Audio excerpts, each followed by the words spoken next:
काम हमारा internally वो ये कर रहा होता है।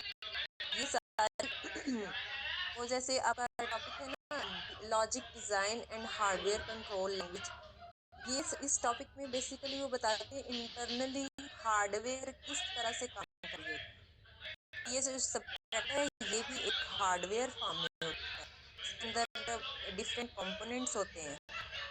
तो वो ये काम कर रहा होता है, पहले उनकी वैल्यूज को सेम करेगा फ्लोटिंग पॉइंट की, उसके बाद अगला काम वो करेगा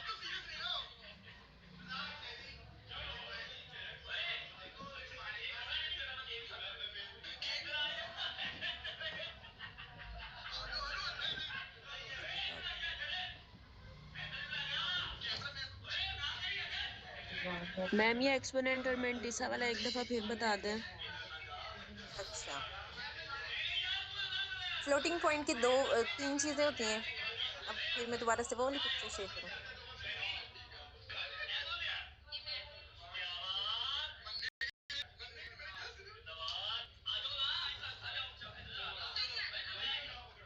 यहाँ पे देखें, फ्लोटिंग पॉइंट में वैल्यूज जो भी होंगी उसमें तीन चीजें होंगी। एक होगा उसका साइन, एक होगा उसका एक्सपोनेंट। एक्सपोनेंट क्या है, यहाँ पे ये देखिए मैंने मेंशन भी किया हुआ है, ये 2⁴, ये 4 जो है ना ये इसका एक्सपोनेंट है, ठीक है। और दूसरा होता है मेंटीसा। मेंटीसा क्या है, ये पूरी फ्रैक्शन 1.101, ये क्या है उसका मेंटीसा, उसकी फ्रैक्शन, ठीक है। अब ये तीनों चीजें हैं, तो इन दोनों को कन्वर्ट हम करते हैं सब्ट्रैक्शन के लिए, इसी तरह कन्वर्ट करते हैं सबको। तो लेकिन इसको -b करने से पहले वो क्या करता है, पहले इन फ्लोटिंग पॉइंट वैल्यूज को नॉर्मलाइज किया जाता है। नॉर्मलाइज करने के लिए क्या करना होता है, एक तो एक्सपोनेंट की वैल्यूज को दोनों दोनों में, ए और बी दोनों में एक्सपोनेंट की वैल्यूज सेम होनी चाहिए। यहाँ पे 4 है, यहाँ पे 3 है, बी में 3 है एक्सपोनेंट, और ए में क्या है 4 है। तो सब्ट्रैक्टर सबसे पहला क्या काम करता है, इनको नॉर्मलाइज करने के लिए दोनों की वैल्यूज को सेम होना चाहिए। इन वैल्यूज को सेम करने के लिए हम बड़े वाले को छोड़ देंगे, छोटा वाला लेंगे, उसको बड़े के इक्वल करेंगे। 4 है, 4 एक्सपोनेंट बड़ा है, बी का 3 है, 3 को हमने 4 बनाना है। उसके लिए हम क्या करेंगे, इस डॉट को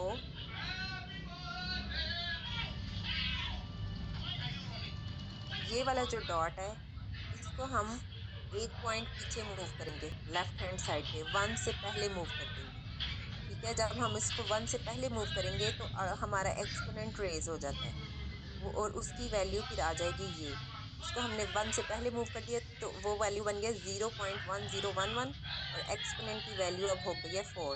अब दोनों की वैल्यू सेम हो गई है, 4 और 4, ए और बी दोनों में एक्सपोनेंट की वैल्यू सेम हो गई है। उसके बाद हमारी एडिशन या सब्ट्रैक्शन होगी। उसके लिए फर्दर क्या करेंगे,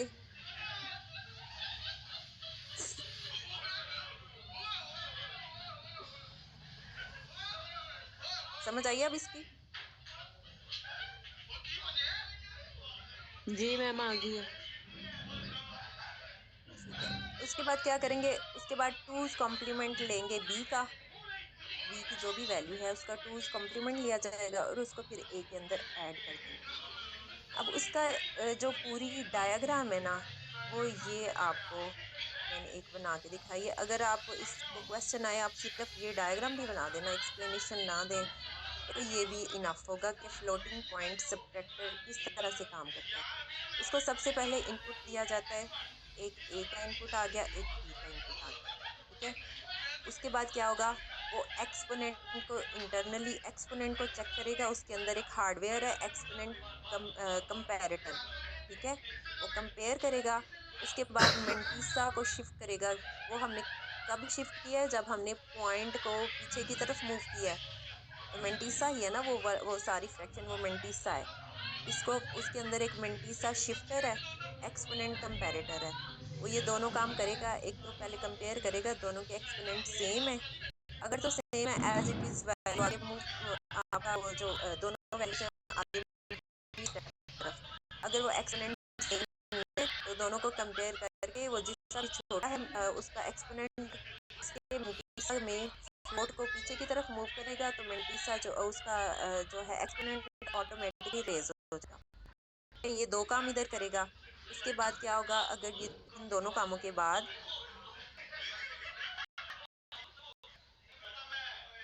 इन दोनों कामों के बाद क्या होगा,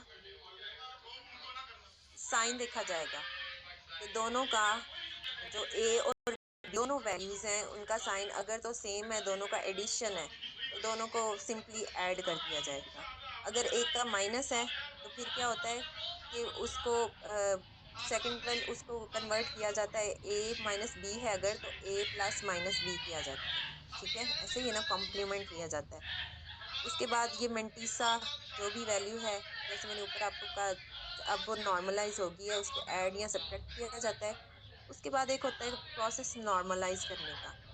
नॉर्मलाइजेशन में क्या होता है, जैसे हमारे बी की वैल्यू भी आ गई थी, यहाँ पे देखें, हमारी बी की वैल्यू आ गई थी ना, 0.101 समथिंग आ गई थी।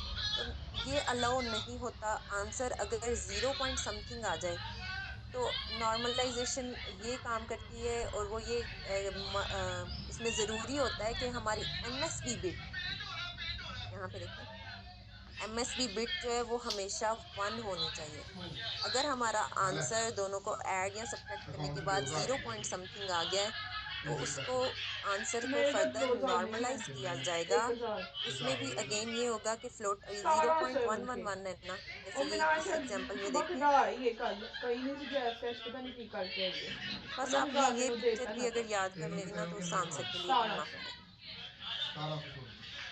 नॉर्मलाइजर ही लिखते हैं, वैसे मैं आपको नॉर्मलाइजेशन की डिटेल भी बता देती हूँ कि क्या होता है। अब यहाँ पे देखें आंसर आ रहा है, फॉर एग्जांपल आंसर आया 0.111 नंबर मल्टीप्लाइड की बाई तेरा। 2 ये आंसर आया। तो नॉर्मलाइजर आज वो कहता है कि इजी पैसा। जीरो जो है ना वो पहली वैल्यू नहीं होनी चाहिए, पहली वैल्यू जो है हमेशा 1 होनी चाहिए। एमएसबी बिट हमेशा 1 होनी चाहिए, जीरो की जगह पे 1 होना चाहिए, एमएसबी बिट 1 होनी चाहिए। तो उसके लिए हम क्या करेंगे, इस पॉइंट को राइट हैंड साइड पे मूव करेंगे।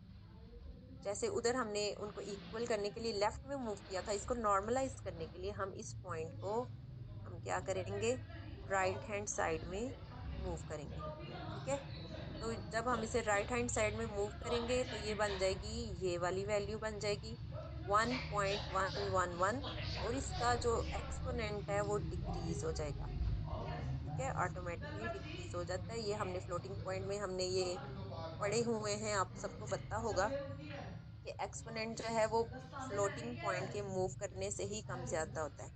अब यहाँ पे ये फ्लोटिंग पॉइंट जो है पीछे की तरफ मूव किया है तो इसका एक्सपोनेंट जो है वो डिक्रीज हो जाएगा और ये हमारी फाइनल वैल्यू आ जाएगी। उसके बाद है राउंडिंग यूनिट। राउंडिंग यूनिट वो क्या करता है कि पॉइंट के बाद जितनी वैल्यूज आपने रखी हैं, आपने मेंशन की हुई हैं, वो उसको राउंड ऑफ कर देगा वैल्यू। ठीक है, सब्ट्रैक्टर की समझ आ गई कैसे करता है कि दोबारा बता दूं? आ गई है समझ मैम जी। ठीक है, उसके बाद एक और अगला आपका टॉपिक है मल्टीप्लेक्सर। एक क्वेश्चन ना इसका भी आया हुआ है, और ये सारे जो टॉपिक है ना ये वो HCL वाले में कवर हो रहे हैं, मैं आपको फिर से बता रही हूँ। ठीक है, ये HCL वाला जो आपकी हेडिंग है उसकी टॉपिक है ना, ये उसमें ये सारे कवर हो रहे हैं। मैम हाफ एडर से स्टार्ट करके एडर्स सब्ट्रैक्टर हाँ, मल्टीप्लेक्सर ये सारे। एडर से स्टार्ट करके एडर सब्ट्रैक्टर, ये सारी बेसिकली वो चीजें हैं ना जो इंटरनली उसका हार्डवेयर किस तरह काम कर रहा है, बिट्स को किस तरह हैंडल कर रहा है। तो हार्डवेयर कंट्रोल लैंग्वेज भी यही है कि इंटरनली आपका जो सिस्टम है वो किस तरह से काम करता है। तो इसमें भी हमने जैसे मैंने आपको एडर्स में भी बताया, गेट्स बने होते हैं, लॉजिकल गेट्स बने होते हैं। तो इसमें भी क्या है, logic design and hardware control language कि इंटरनली लॉजिक किस तरह बना हुआ है हार्डवेयर फॉर्म में आपके सीपीयू का, ये सारा इसमें आ रहा है। ठीक है, ये गेट्स भी जो हैं ये वैसे गेट्स जो हैं वो कोई लॉजिकल फॉर्म में नहीं है, वो हार्डवेयर है उसमें। ये जो गेट्स बने हुए हैं ना आपके सीपीयू के अंदर, वो सब एडिशन के लिए, एडर के लिए, लॉजिक गेट्स भी आपको पिक्चर भी बना के दिखाई थी ना, आप लोगों ने पढ़े भी हुए डीएलडी में। वो इम्प्लीमेंट हुए होते हैं हार्डवेयर की फॉर्म में आपके सीपीयू के अंदर। ठीक है, ये शुरू से लेके ना सीपीयू के कंपोनेंट से मैंने जो आपको टॉपिक शुरू करवाया था ये सारा उसी के अंदर आ रहा है। ये भी अभी उसके अंदर ही था सबट्रैक्टर। इसका ये है कि पास पेपर में भी आया हुआ था। तो एक और मैम ये पास पेपर शार्ट में, वाइज हाँ आएगा कि जी, लॉन्ग वाइज में आएगा वो? नहीं ये शॉर्ट क्वेश्चन ही आ रहे हैं, ये सारे शॉर्ट क्वेश्चंस भी हैं, 5-5 नंबर्स के हैं। बस इतने ही आपने याद करने हैं। जैसे मैंने आपको सब्ट्रैक्टर का बताया ना, वो तो मैंने आपको समझाने के लिए पूरी डिटेल बताई है ना। मैंने आपको कहा है अगर अच्छा चेंज कर लो एक,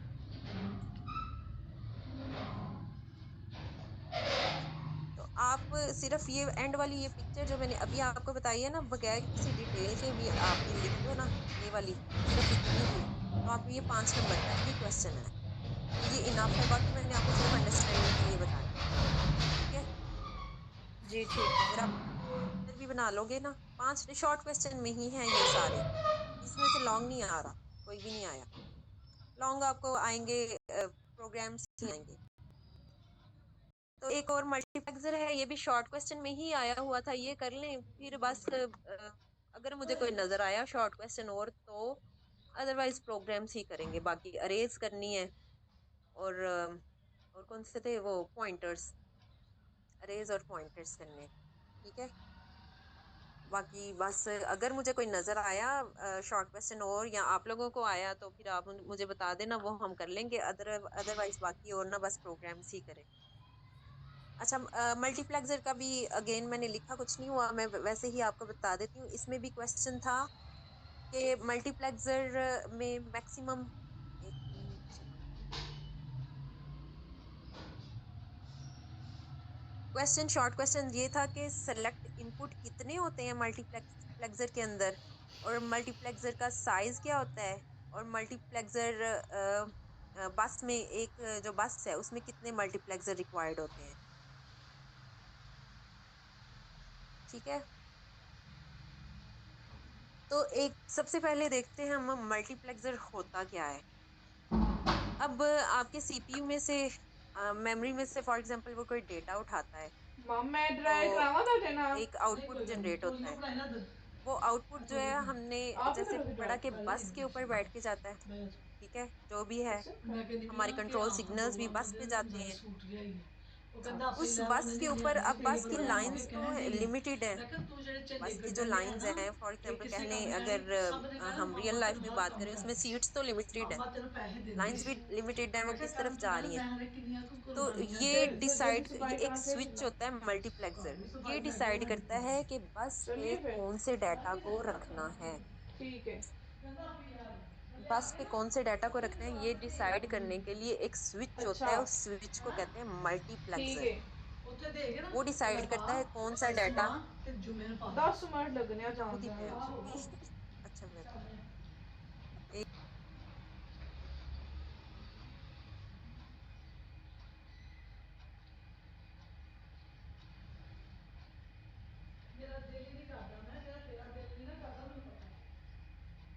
किरा दिल कौन? अच्छा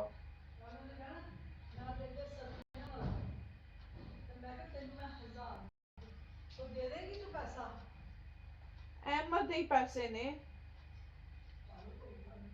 मेरे को नहीं है, मेरे को तो सिर्फ बॉन्ड ही नहीं। ठीक मैं है। पैसे रख दी मल्टीप्लेक्सर नहीं का हूँ। है, मल्टीप्लेक्सर क्या काम करता है, उसने डिसाइड करना होता है कि ज्यादा डेटा या बिट्स जनरेट हो रही हैं, तो कौन सी बिट पहले बस पे प्लेस करनी है, कौन सी बिट को बाद में प्लेस करना है बस पे। ये सारा कुछ डिसाइड करने के लिए जो स्विच होता है, उस स्विच को कहते हैं सही मल्टीप्लेक्सर। बात है। ठीक है, अब मल्टीप्लेक्सर में उसने उन्होंने क्वेश्चन में उन्होंने पूछा हुआ है कि मल्टीप्लेक्सर का एक मल्टीप्लेक्सर के खादो अंदर कितने नहीं, सेलेक्ट हले मैं इनपुट इस्तेमाल होते हैं। कर रही हूँ। उसका एक सिंपल फार्मूला है, कैमरा, उसका एक सिंपल फार्मूला है, लॉग बेस 2। ठीक है, लॉग बेस 2। फॉर एग्जांपल अगर दो मल्टीप्लेक्सर है ना, अगर एक मल्टीप्लेक्सर है, उसके अंदर इनपुट्स आ रहे हैं, 2 बिट्स कह लें उसके पास हैं, तो उसने एक लाइन सेलेक्ट करनी है। अगर उसके पास 4 बिट्स आ रहे हैं, 4 इनपुट्स आ रहे हैं, उसने 2 लाइन सेलेक्ट करनी है। दोनों दोनों में से पहले एक को भेजना है, फिर दूसरा उसके पीछे, दूसरी लाइन पे एक, दूसरा उसके पीछे। अगर उसके पास 8 इनपुट्स आ रहे हैं तो वो 3 लाइन सेलेक्ट करेगा। ठीक है, मतलब ये मल्टीपल नहीं आ रहा, लॉग बेस 2 है। अगर 8 इनपुट्स आ रहे हैं ना तो वो 3 लाइन सेलेक्ट करेगा। अगर उसके पास 16 इनपुट ये पहले या वाला था ना। बिट्स आ रही हैं आप पहले वाली की तो वो तरफ 4 आंसर लाइन भी है सेलेक्ट करेगा। ये मार्किस का इतना शो आ रहा है। डायरेक्टर फिर तो हो जाए। ठीक है, आपने सिंपल इसका आंसर क्या लिखना है कि नंबर ऑफ सेलेक्ट लाइंस जो हैं वो मल्टीप्लेक्सर के अंदर हैं लॉग बेस 2। ठीक है, बाकी अंडरस्टैंडिंग के लिए ये इसका आंसर मैं आपको ना, इसका आंसर मैं आपको वैसे लिख के भी भेज दूंगी, वैसे अंडरस्टैंड कर लें थोड़ा बहुत तो अच्छी बात है। उसके बाद मैम ये लॉग मल्टीप्लेक्स मल्टीप्लेक्सर वाला शॉर्ट कॉन्सेप्ट क्वेश्चन है दोबारा ये, बताइएगा। शॉर्ट क्वेश्चन है ये, शॉर्ट क्वेश्चन की ही फॉर्म में आया है। मल्टीप्लेक्सर बी सीपीयू के अंदर ही इम्प्लीमेंट हुआ होता है। मल्टीप्लेक्सर क्या होता है? मैम ये बताता है एक स्विच होता है कि बस पे कौन सा डाटा जो वो होगा। हाँ फिर से जी, आगे जो हाँ आपने जी, हाँ बताया जी, कि लॉग बेस्ड बताइएगा दोबारा। ठीक है। आप इसका आंसर उन्होंने क्वेश्चन में ये पूछा है ना कि एक मल्टीप्लेक्सर के अंदर वो कितने इनपुट सेलेक्ट कर सकता है, लाइंस उस इनपुट के अगेंस्ट कितनी बस की लाइंस को सेलेक्ट कर सकता है। ठीक है, बस के अंदर वो आप मल्टीपल लाइंस के मल्टीपल राउट्स होते हैं ना, जैसे आप लोगों के वो मैंने आपको पीछे वाली जो आपकी वॉल के ऊपर बने हुए थे मैंने तब भी बताया था, मल्टीपल लाइंस होती हैं बस के अंदर। अगर फॉर एग्जांपल 16 बिट का नंबर ट्वेल्व का है तो 16 लाइंस होती हैं। ठीक है, तो नंबर उससे छोटा भी हो सकता है। तो क्वेश्चन में वो ये पूछ रहे हैं कि एक मल्टीप्लेक्सर में वो इनपुट के अगेंस्ट कितनी लाइंस सेलेक्ट करेगा। उसका फॉर्मूला है लॉग बेस 2। आप सिर्फ इतना भी लिख दें क्योंकि शॉर्ट क्वेश्चन है, 5 मार्क्स का, 3 उसमें चीजें हैं, उसमें आंसर यही आएगा, लेकिन अंडरलाइन कर लें थोड़ा सा तो अच्छी बात है। ठीक है, उसका आंसर है लॉग बेस 2 कि कितनी इनपुट्स को वो सिलेक्ट करेगा। अब वो कैसे होगा? अगर एक मल्टीप्लेक्सर है ना, उसके पास इनपुट आ रहा है दो दो बिट्स, उसके पास इनपुट्स आ रही हैं। ठीक है, तो उसने उसके उनको अब ट्रैवल करवाना है तो वो एक लाइन सेलेक्ट करेगा। लॉग बेस 2 है ना तो वो एक लाइन सेलेक्ट करेगा। अगर वो मल्टीप्लेक्सर है उसके पास 4 बिट्स का इनपुट आ रहा है तो वो 2 लाइनें सेलेक्ट करेगा बस के ऊपर। अगर उसके पास 8 बिट्स का इनपुट आ रहा है तो वो बस के ऊपर 3 लाइनें सेलेक्ट करेगा। अगर उसके पास 16 बिट्स का इनपुट आ रहा है तो वो बस पे 4 लाइंस को सेलेक्ट करेगा। ठीक है, मल्टीपल नहीं होना, मतलब ये नहीं है कि 2 है तो 1, 4 है तो 2, 8 है तो 4, 16 है तो 8, ऐसे नहीं होना। मल्टीपल नहीं होना, लॉग बेस 2 होगा, 1 बाय 1 इंक्रीज होगा। 2 के लिए 1, 4 के लिए 2, 8 के लिए 3, 16 के लिए 4, 1 2 3 4 इस तरह से लाइन सेलेक्ट होंगी। ठीक है, बेस 2 है लॉग। उसके बाद इसी में 5 मार्क्स के ही क्वेश्चन में अगला उसका पोर्शन है कि मल्टीप्लेक्सर का साइज कितना होना चाहिए। तो उसमें यह है कि मल्टीप्लेक्सर का साइज डिपेंड करता है रजिस्टर के साइज पे। अगर for example number of registers पे और रजिस्टर्स के साइज पे, अगर सीपीयू के अंदर 4 रजिस्टर्स काम कर रहे हैं, उन चारों ने डेटा सेंड करना है, तो एक जो हमारा मल्टीप्लेक्सर है ना वो 4 साइज का होगा, 4x1 के साइज का होगा। ठीक है, अगर 8 रजिस्टर हैं तो 8 बिट के साइज का होगा हमारा मल्टीप्लेक्सर। तो मल्टीप्लेक्स इसमें इसका आंसर सिर्फ इतना होगा, अगर सोर्सेज हमारे पास n नंबर हैं तो मल्टीप्लेक्सर का साइज n x1 होगा। हर सोर्स से वो एक एक बिट उठाएगा। अगर 8 रजिस्टर है तो वो 8 रजिस्टर से एक एक बिट को उठाएगा। 4 रजिस्टर है तो वो 4 रजिस्टर से एक एक बिट को हैंडल करेगा। तो इसका सिर्फ इतना सा आंसर है कि अगर if n sources want to place data on a bus, अगर n sources मतलब n रजिस्टर बस पे डेटा प्लेस करना चाहते हैं तो हमें n x1 का मल्टीप्लेक्सर चाहिए। इसका इतना सा आंसर है। ठीक है, उसमें एग्जांपल यही है, अगर रजिस्टर्स हमारे 4 हैं, चारों रजिस्टर जो हैं बस पे डेटा सेंड करना चाहते हैं तो मल्टीप्लेक्सर का साइज 4x1 होना चाहिए। अगर 8 रजिस्टर एक टाइम पे बस पे डेटा सेंड करना चाहते हैं तो मल्टीप्लेक्सर का साइज 8x1 होना चाहिए। ठीक है।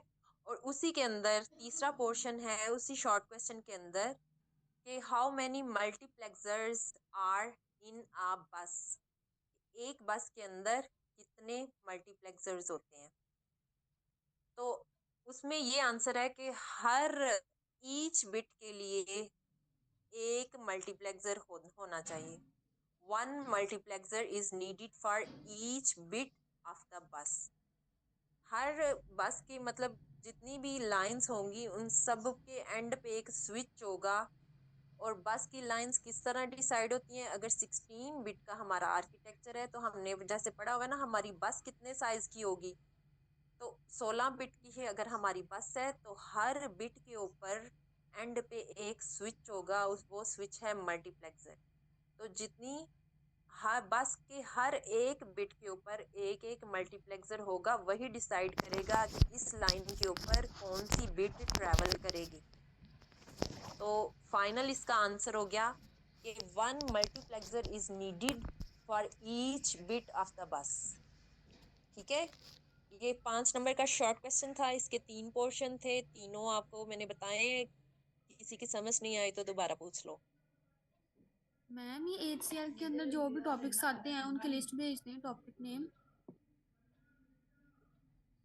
बच्चों मैंने आपको एडर से लेके ना सीपीयू के कंपोनेंट से मैंने शुरू करवाया था। सीपीयू के कंपोनेंट से लेके अभी तक आपने जितने